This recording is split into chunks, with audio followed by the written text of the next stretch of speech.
Good morning दोस्तों। आज हम चर्चा करेंगे कि हमारे अंदर जो सट रिपू होते हैं, जिसको हम बोलते हैं six enemy of the humanity, यानी मनुष्य के 6 दुश्मन क्या होते हैं। दोस्तों, मनुष्य के 6 दुश्मन वो होते हैं जो मनुष्य के अंदर जो उसकी बुद्धि को हर लेते हैं, उसके विवेक को हर लेते हैं और उसके निर्णय लेने की शक्ति को हर लेते हैं, उसके आत्मविकास को हर लेते हैं। तो हम इसे कैसे समझें कि हम अपने अंदर ये जो सट रिपू, दोस्तों ये सबसे पहले समझते हैं कि सट रिपू कहाँ से आते हैं। दोस्तों, ये सट रिपू हमें हमारे जन्मजात ही जब बच्चा पैदा होता है तो एक वृत्तियों के पुंज के रूप में जन्म होता है उसका। दोस्तों, शरीर जो होता है, शरीर तो एक पदार्थ से बना हुआ है, लेकिन उस शरीर की प्रत्येक कोशिकाओं में जो बैठी हुई है वो हमारी पाश्विक एनिमल इंस्टिंक्ट बैठी हुई है, जिसको हम बोलते हैं, इसको हम अपना सीड भी बोलना चाहिए कि मनुष्य का सीड होता है काम, क्रोध, लोभ, मोह, मद, मात्सर्य। दोस्तों, इसी के कारण ये बीज है और इसी से हमारा पूरा इसी के आधार पे हमारा पूरा जीवन चलता है। ये हमारी एक पशुता का ब्रेन है हमारे अंदर, जिसको हम रेप्टिलियन और एमिगडाला ब्रेन बोलते हैं, और इसी ब्रेन पे ये सारी वृत्तियाँ संचालित होती है और इसी के कारण हमारे जीवन में प्रभाव पड़ता है। तो दोस्तों, हमें विज्ञान भी सिखाता है, डार्विन की थ्योरी भी सिखाती है कि हमारा जन्म एक इवोल्यूशन प्रोसेस से हुआ है और वो न जाने हमारे इस शरीर में कितने 4.5 बिलियंस की जो एनिमल इंस्टिंक्ट बैठी हुई है, उसी से हम कहना चाहिए हमारा जीवन हम अपने जीवन को समझ पाते हैं। तो सबसे पहले जो सट रिपू है, सट रिपू मतलब होता, जैसे हमने समझा कि जो 6 एनिमी है, it is dangerous for the development of the humanities life. तो यदि हम इसको समझे तो जैसे काम होता है, काम किसी भी चीज़ को समझने के पहले हमें कुछ बिंदुओं पर प्रकाश डालना चाहिए। सबसे पहला होता है कि उस शब्द की परिभाषा समझे। दोस्तों, मैं स्पेशली उन विद्यार्थियों के लिए ये वीडियो बना रहा हूँ जो बच्चे स्कूलों में पढ़ते हैं, लेकिन उन्हें पढ़ना क्या है, उन शब्दों की मीनिंग को समझ नहीं पाते। वो रट लेते हैं और रटना घोटना कभी समझ नहीं होता। वो स्मृति का ज्ञान होता है, पढ़ते हैं और हम भूल जाते हैं। तो व्यक्ति, यदि हम इसे अच्छे तरीके से समझे कि काम क्या होता है, तो इसको समझने के लिए इसको डेफिनेशन समझे, इसको फिर हम इसका मनोवैज्ञानिक रूप समझें कि मनोवैज्ञानिक रूप से क्या होता है, और दूसरा होता है कि मतलब इसको हम एक वेदांत की दृष्टि से समझें और इसको एक प्रभाव। तो मतलब जो शब्द आते हैं ये हमारे अंदर, मतलब इनकी परिभाषा समझे, इनके मनोवैज्ञानिक अर्थ समझे, इनका वेदांत मतलब होता है हमारे अंदर एक समझ, जो हमारे अंदर एक ऐसा प्रीफ्रंटल कॉर्टेक्स ब्रेन होता है जिस पे हम अवेयर होके हमारे जो एमिगडाला और भावनात्मक ब्रेन जो है इसको हम समझ सकते हैं। तो दोस्तों, ये 4 पॉइंट होता है। उन बच्चों के लिए मैं स्पेशली कहना चाहूँगा जो बच्चे पढ़ाई करते हैं, उनके लिए 4 पॉइंट बहुत ही ज़रूरी होते हैं। कि सबसे पहले जैसे काम होता है, तो काम की परिभाषा क्या होती है। तो दोस्तों, काम मतलब होता है इच्छा या चाहत। तो जब इसकी डेफिनेशन ये होती है कि जब किसी व्यक्ति, वस्तु या पद, प्रतिष्ठा, मान, सम्मान या पहचान की जो तीव्र इच्छा होती है, उसे ही हम काम कहते हैं। अब दोस्तों, हमने इसका एक वैज्ञानिक पक्ष होता है कि जब ये इच्छा हमारे अंदर उठती है तो हमारा डोपामिन रिलीज होने लगता है। अब जब डोपामिन रिलीज होता है तो ये इच्छा आगे बढ़ती है। उसके बाद अब हम इसे समझते हैं कि हमारे जो वैदांतिक पक्ष क्या बोलता है। वेदांत के आधार पे होता है कि वेदांत का हमने समझा है पहले भी कि वेदांत मतलब होता है कि मैं कौन हूँ, मेरी इंद्रियाँ कैसे काम करती है, मेरे इंद्रियों के साथ जो अंदर मन बैठा होता है वो कैसे काम करता है, एक्शन ऑर्गन कैसे काम करती है, यानी नॉलेज ऑफ द सेल्फ, उसको बोलते हैं हम वेदांत। तो वेदांत हमें सिखाता है कि जो इस कंडीशन में मन और इंद्रियाँ सक्रिय होने लगती है, मन और इंद्रियों का जो आकर्षण होता है और उसके बाद जो प्रभाव होता है कि हमारी इच्छा तीव्र होने लगती है। तो इस प्रकार से कहना चाहिए हम, यानी एक भाव चालू हो जाता है कि मुझे चाहिए। तो ये हो गया हमारा काम का पहलू। दूसरा होता है मोह। मोह मतलब होता है आसक्ति, यानी कि हमारी लगाव किसी भी चीज़ को चाहिए।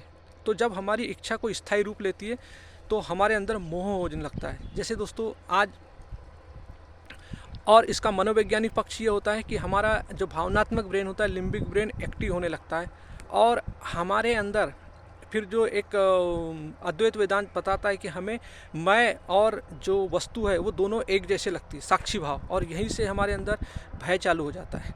तो दोस्तों, ये जो ब्रेन होता है, ये जो मोह होता है, ये बहुत ख़तरनाक होता है। यानी किसी भी चीज़ से लगाव, आसक्ति, मतलब मुझे चाहिए, और ये हमारे इमोशनल ब्रेन से आता है। जैसे मोह, मतलब एक एग्जांपल देता हूँ कि जैसे हमारे अंदर एक अपूर्णता का भाव होता है और अपूर्णता का भाव हमेशा कामना करता है, और कामना मतलब होता है संसार की। तो जैसे हमारे अंदर ये एक ऐसी असुर प्रवृत्ति होती है कि ये हर चीज़ का भोग करना चाहती है। जैसे आपने देखा होगा दोस्तों कि आज मनुष्य पर्यावरण के लिए जंगलों का भोग करना चाह रहा है। उदाहरण देखिए, अरावली पर्वत को काटना चाह रहा है, लद्दाख जैसी ब्यूटीफुल सुंदरता को बर्बाद करना चाह रहा है अपने खनन के लिए, और हसदेव जंगल को काटा गया है, उत्तराखंड की पहाड़ियों को काटा जा रहा है।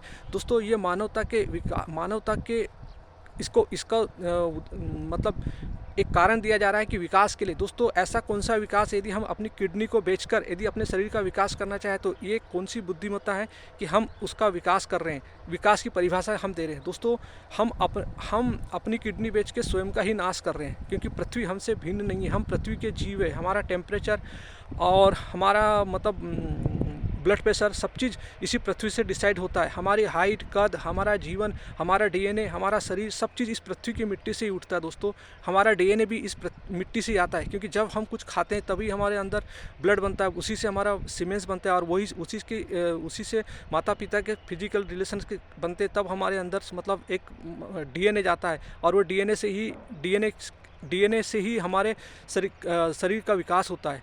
दोस्तों प्रत्येक सेल्स, प्रत्येक कोशिका डीएनए की स्क्रिप्ट को पढ़ के ही हमारा मतलब एक पूरा शरीर का निर्माण करती है। तो दोस्तों कहने का मतलब ये है कि जो हम इस पृथ्वी को क्यों भोग रहे हैं, विकास की दर हमें इतनी हावी क्यों हो रही है, क्योंकि हम एक अपूर्णता का भाव, अपूर्णता हमेशा कामना होती, भोगवाद। जैसे माँ दुर्गा सप्तशती में हमें समझाया जाता है कि असुर, तो दोस्तों असुर की परिभाषा क्या होती है? असुर पढ़ा लिखा भी होता है, असुर ज्ञानी भी होता है, असुर वो होता है जो कहता है कि मैं इस पूरी प्रकृति को भोग लूँ। दोस्तों इसीलिए आपने देखा होगा महिषासुर जिसका संहार देवी करती है, दुर्गा सप्तशती में चरित्र नंबर 2 में आप पढ़िएगा इसको, तो आपको समझ आएगा कि देवी असुर कैसे पहाड़ों को बर्बाद कर देते हैं।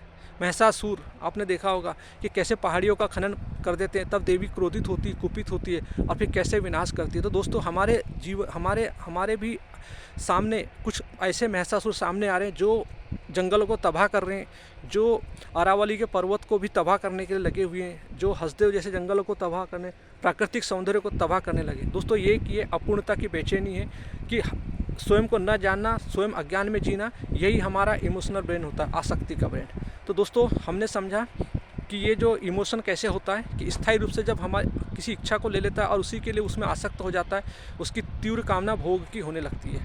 दोस्तों इसके बाद आता है हमारा अंदर लोभ। तो लोभ क्या होता है? यानी लोभ होता है कि और चाहिए। तो जैसे भोगवाद में हमने समझा कि मुझे और खनिज खोदना है, जंगलों को और बर्बाद करना चाहिए, और फायदा चाहिए, और जीडीपी बढ़ना चाहिए, और विकास दर बढ़ना चाहिए। तो भोगो, जंगलों को काटो, पशु पक्षी को मारो, जीव जंतु को मारो, जंगलों को भोगो। दोस्तों ये प्रक्रिया चल रही है हमारी। तो लोभ मतलब होता है और चाहिए, यानी मतलब डिसकंटेंट ऑफ डिज़ायर, यानी इच्छा का असंतोष। दोस्तों इसी के कारण जो होता है, हमारे लोभ के कारण ही हमारे अंदर एक ब्रेन होता है, इसको रिवार्ड सिस्टम बोलते हैं, यानी किसी भी चीज़ को पाने की लत लग जाना। तो ये लत हमारे अंदर अब लग चुकी है, और दोस्तों ये जब लत होती है तभी हमारे अंदर उसका जो प्रभाव होता है वो हमारे अंदर हम उसको नैतिकता से दबा देते हैं। तो ये होता है हमारे अंदर, मतलब जो हमने समझा कि लोभ का कारण, और इसी को वेदांत बोलता है मतलब तृष्णा, अंतहीन प्रवाह। तो इस प्रकार हमने समझा कि जो लोभ भी होता है वो हमारे लिए कितना खतरनाक होता है। उसके बाद आता है हमारा कहना चाहिए, लोभ के बाद आता है मद मतलब होता है अहंकार, मतलब झूठी श्रेष्ठता। तो अहंकार मतलब होता है जिसको हम मनोवैज्ञानिक में ईगो इन्फ्लेटेशंस बोलते हैं, और उसको बोलते हैं वेदांत में अहंकार की पराकाष्ठा, मतलब अहंकार का परिसीमा। जब उसको कोई चीज़ नहीं मिलता तो वो एकदम उसकी अंतिम चरण पे हो जाता है वो, और वहीं से फिर वो उसका जो प्रभाव होता है वो मतलब किसी नियमों को नहीं मानता और अपने भोग में लग जाता है। तो जैसे आज पर्यावरण में कोई भी नियम उनके लिए कोई मायने नहीं रखते, वो किसी भी तरीके से अपना जुगाड़ करके पर्यावरण को भोगेंगे ही, पेड़ों को काटेंगी। तो ये हमारा भोगवाद कहलाता है। उसके बाद आती है हमारा ईर्ष्या, अंतिम पतन। तो अंतिम पतन ईर्ष्या क्या होती है कि हमारे अंदर मतलब एक ज्वेलिशी की भावना आने लगती है और हम अपना आपा खो देते हैं। तो इसमें होता है, तो ईर्ष्या मतलब होता है कि अंतिम पतन मतलब दूसरों की उन्नति से डरना, और इसका होता है disorder of comparison of disorder, और मतलब हमारा कुल मिला के हमारी जो आंतरिक शक्ति होती है उसका पतन होने लगता है। तो इस प्रकार से हमने समझा कि हमारे अंदर ये जो षट रिपु होते हैं ये हमें कैसे बर्बाद कर देते हैं।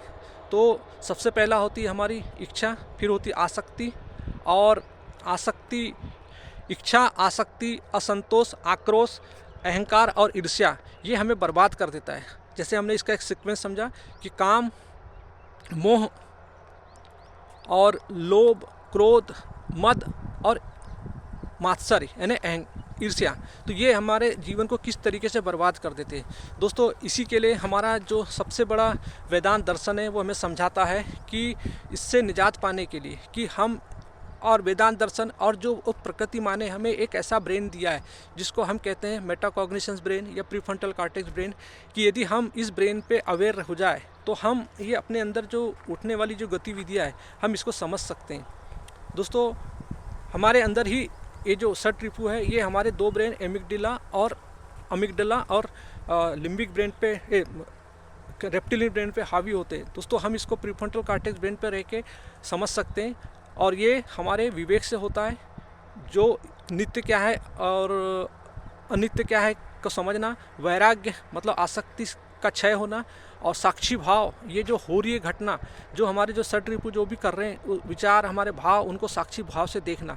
दोस्तों यही आत्मज्ञान होता है। यदि अपने जीवन में आपने विवेक, वैराग्य और साक्षी भाव, और कहना चाहिए इन्हें विवेक, वैराग्य, साक्षी भाव ला लिया तो आपके अंदर निश्चित ही आत्मज्ञान आएगा ही आएगा।